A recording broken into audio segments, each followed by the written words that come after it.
Tinubu has done this in the north and southwest if Tribunal favors P2B on 6th September. Breaking news. Hello, people. Welcome back once again to this particular YouTube channel.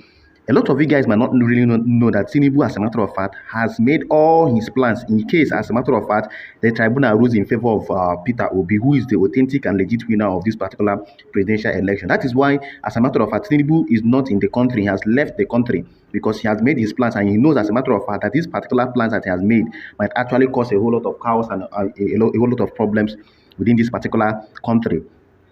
For a president at this particular crucial moment to leave this particular country, it goes a long way to tell you that he has made a whole lot of plans. And that is why I'm going to reveal to you what APC and Bola Tinubu and all the criminals in APC are trying to do, and what they believe the judgment of the Appeal Court, being the tribunal, might be.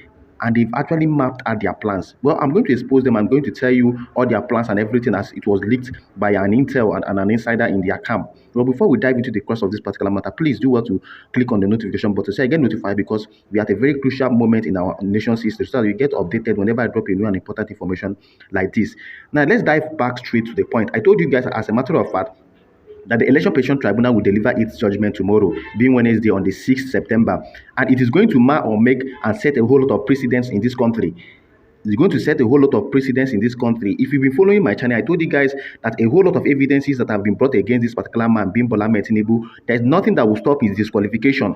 APC know that what they are fighting now is for Tinubu not to be disqualified. But if it's to annul the election, APC and Bola Tinubu know that the election will be annulled, because the level of evidence P2B presented in court is overwhelming, and that the Election Petition Tribunal judges will not overlook. Rather, they will have to cancel the election. But what APC is fighting against is for Bola Tinubu and APC not to be disqualified. They know that Tinubu is not imminently qualified. That is why they've actually tried, as a matter of fact, to bribe the tribunal judges to order for a rerun. If you all could remember, there was a time a Labour Party actually raised an alarm that this particular set of people are planning for a rerun. And it is true. That plan is actually true. By tomorrow, as a matter of fact, there is every probability that that Election Petition Tribunal will order for a rerun, where all the political parties will participate. That will be a soft landing for APC, because what they don't want, as a matter of fact, is for Tinubu to be disqualified. Now, look at all the plans that Tinubu has been making. If you've been following the political happenings in the country, you should know that, as a matter of fact, that the number one plan Tinubu has made in case the tribunal rules in favor of P2B and announce the election.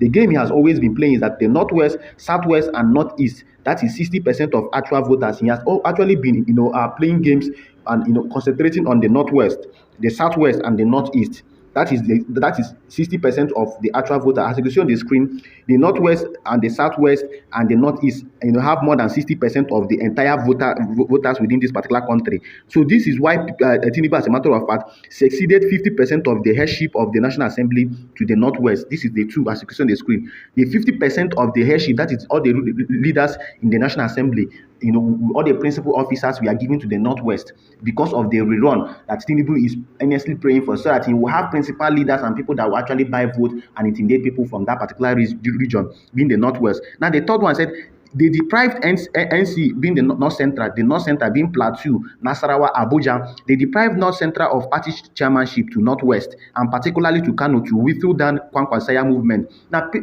rightfully, the North Central is supposed to take the leadership of the APC, but Tinubu, as a matter of fact, knows that the tribunal might likely order, and which is what he's praying for a run, other than his disqualification. He now succeeded or gave the party chairmanship to Aganduje, who is from Kano, so that he can get majority of vote from Kano during the rerun. Now, the fourth one is that he believes Shettima will have at least 50% influence in Northeast. Shettima is from Borno State, from the northeastern part of this particular country. So he believes that because of Shettima's influence and all that the Northeast will definitely and majorly vote for him in this course of a rerun. Now, also, the fifth one is he appointed Chief of Defense Staff from Southern Kaduna to sway Obidients. Southern Kaduna are majorly Obidients. What Tinubu did was to appoint Chief of Defense Staff from Chief of Defense from that particular Southern Kaduna, so that particular man, as a matter of fact, will actually get a lot of votes for him. Now, the sixth one, as you can see on the screen, is that concentrating power in Southwest by way of appointing Son as Chief of Army for the first time since a one-year stint by General Akinlede in 1980.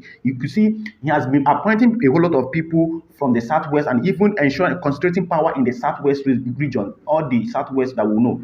because he wants to get votes from there. Now, the seventh one is that he ensuring that Southwest retains the APC secretary, even where the president and chief of staff are from the same zone. Politically or from the party structure, it is very wrong for the Southwest to retain the APC secretary when the president and the chief of staff are from the same zone. But Tinubu made it sure so that he can actually have principal officers in those regions, especially the Southwest, the Northeast, and the Northwest, so that he can actually, get a lot of votes. Now, people should know that the eighth one here, as you ensuring that all the influential ministers and head of important segments of government are from the Southwest. If you watch Tinubu's appointment, Aleki, all of them, Bajemilia, all of them are from the Southwest region. Even some of the northern elders have started complaining that Tinubu's appointments were basically from the Southwest. A lot of people might not know that Tinubu is actually appointing people strategically for a rerun, so that he will have people that will rig the election again for him this second rerun. Because, like I've said, he is not praying for disqualification. That is what he's actually trying to avoid. Now, the ninth one is that he brought Wike on board to FCT to ensure 25%. This is a fact that all of us know, even the blind know, that the reason why Wike was made the minister of FCT was to replicate the rascality and the So Wike, as a matter of fact, was actually placed in FCT to get 25% for Tinubu. Tinubu didn't get up to 20% in FCT. Meanwhile, when the constitution said that it is compulsory and mandatory that someone must have 25% in FCT, the Federal Capital Territory. So because of the rascality, how Wike manipulated the election results in Rivers State in favor of APC. If you all remember, IREF portal was showing that Obiakpo local government was won by P2B and the Labour Party with a large margin. Meanwhile, the illegal and criminal result that the criminal being Inec chairman Mahmoud Yakubu announced during the presidential day was that APC won Obiakpo. To tell you that Wike did a whole lot of illegality and it was accepted, to tell that this particular country could be a lawless nation, And as a matter of fact, that is why Tinubu had to bring Wike to FCT, made him the minister of FCT. So that is simply the plan of this particular man, being Tinubu. He wants Wike to get the 25% in FCT for him. Now, the next plan he is making is actually meeting and pacifying Senator Yari recently to ensure that power faction in the Senate won't spoil things. Senator Yari, who is from Zamfara State, lost the Senate president to Gospel Akpabio, and he became so angry. Now, what Tinubu did was to go and pacify this Senator Yari, because he knows that this man controls and commands a lot of people from Zamfara State. You could see how he is strategically putting people for a rerun. Now, the 11th one is that lobbying many PDP members with appointments and promises to stay the course. I told you guys how Tinubu has been appointing a lot of PDP members. Even Wike even said it and opened up that a lot of PDP governors are lobbying for political appointment from Tinubu and all that.